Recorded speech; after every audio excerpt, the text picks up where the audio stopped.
meu querido Deus. Mas uma vez amanheceu, e o Senhor me deu o privilégio de acordar. Sou eternamente grato ao Senhor pelo dom da vida. Não tenho palavras para agradecer por tudo que tem feito na minha vida. Sou grato pelo ar que respiro, pelo teto que me cobre e pela comida que o Senhor põe em minha mesa.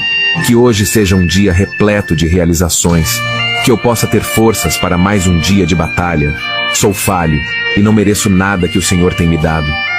Mas o seu amor é maior que meus erros. Te amo, meu Deus, pois apesar dos meus erros, o Senhor está sempre comigo. Que nesse dia que se inicia, eu possa ser agraciado com suas ricas bênçãos e com seu amor. Permita-me viver ao seu lado e me guia no seu caminho. Me livre de todo mal e me abençoe. Faça o mesmo por aqueles que eu amo.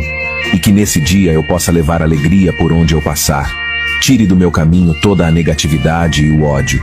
Amém.